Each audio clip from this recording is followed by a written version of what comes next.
Anak-anak yang terkasih, salam sehat selalu. Jumpa lagi dengan Ibu Maria pada mata pelajaran Bahasa Indonesia.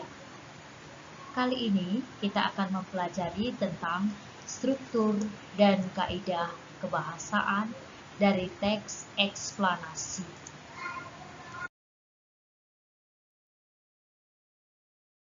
Pertama, kita akan melihat struktur teks eksplanasi. Struktur teks eksplanasi terdiri dari identifikasi fenomena, ringkasan peristiwa yang dapat dituangkan dalam bentuk sebab akibat maupun kronologis, dan yang ketiga, ulasan atau interpretasi. Mari kita lihat satu persatu bagian-bagian dari struktur teks eksplanasi. Yang pertama, identitas fenomena.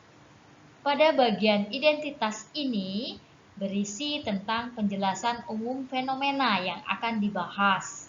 Bisa berupa pengenalan fenomena atau penjelasan fenomena itu sendiri. Penjelasan umum yang dituliskan dalam teks berupa gambaran secara umum tentang apa yang akan dibahas atau fenomena yang akan terjadi. Misalnya tsunami. Pada penjelasan umum, kita dapat menuliskan mengapa terjadi tsunami atau bagaimana proses terjadinya tsunami.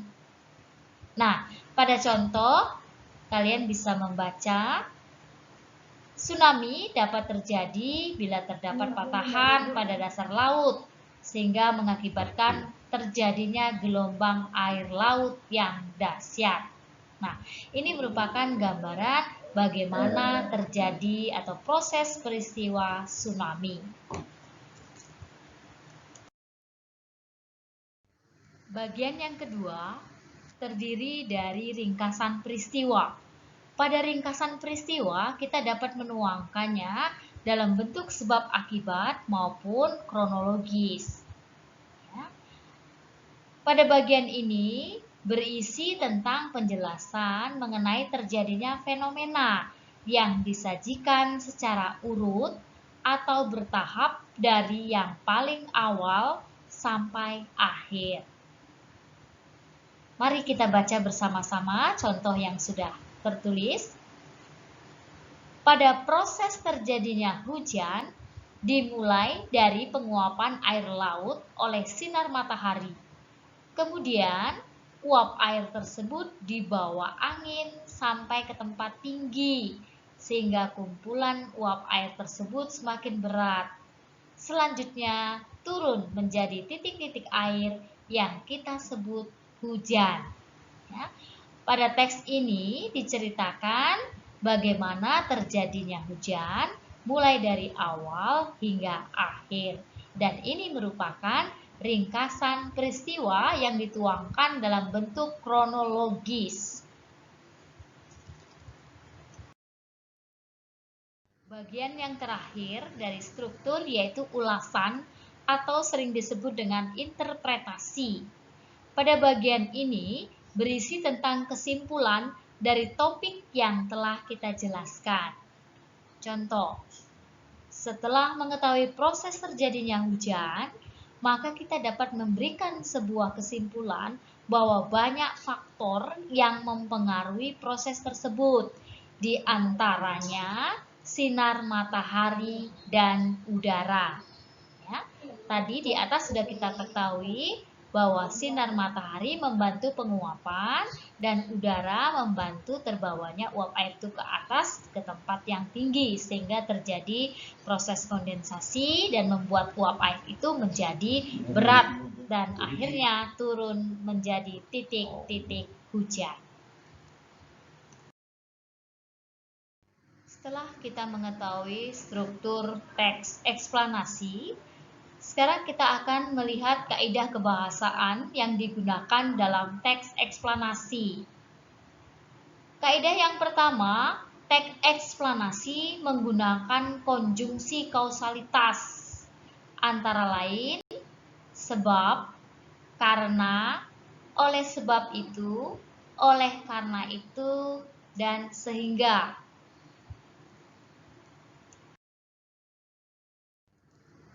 Mari kita baca contoh paragraf yang sudah tertulis. Kerusakan hutan yang terjadi di Indonesia, terutama di Pulau Jawa, telah mengakibatkan bencana banjir dan tanah longsor. Kerusakan tersebut disebabkan oleh maraknya penebangan liar yang mengakibatkan menurunnya fungsi hutan. Nah, pada paragraf tersebut terdapat kata disebabkan, di mana kata disebabkan merupakan kata berimbuhan dengan kata dasar sebab. Ya, kata dasar sebab yang mendapat awalan di dan akhiran kan. Dalam kalimat-kalimat ini terdapat hubungan sebab akibat. Sebabnya apa? Sebabnya terjadinya penebangan liar, sehingga mengakibatkan menurunnya fungsi hutan. Akibatnya apa? Karena hutannya habis, rusak, maka akibatnya terjadi bencana banjir dan tanah longsor. Jadi, paragraf tersebut menggunakan konjungsi kausalitas, yaitu sebab. Kaidah yang kedua, pada teks eksplanasi menggunakan konjungsi kronologis. Ya.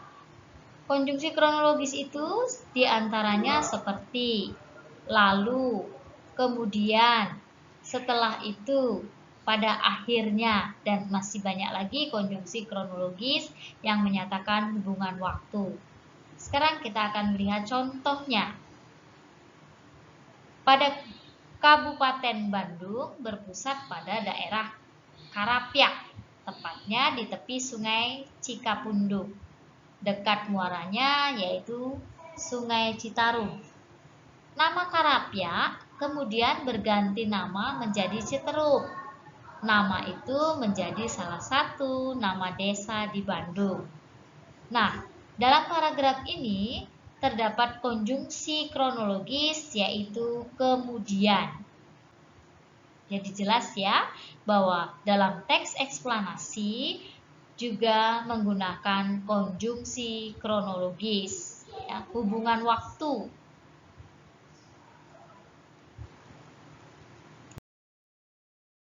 Kaidah yang ketiga, menggunakan kata benda yang merujuk pada jenis fenomena.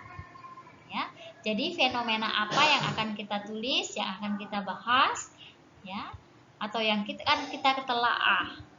Nah, kata benda itu misalnya Kabupaten Bandung, kesenian daerah, gerhana, atau perkembangan budaya Papua misalnya. Saya kira cukup jelas ya. Jadi, kata benda yang digunakan pada teks eksplanasi tentu merujuk pada fenomena yang akan kita bahas atau yang akan ditelaah. Ya.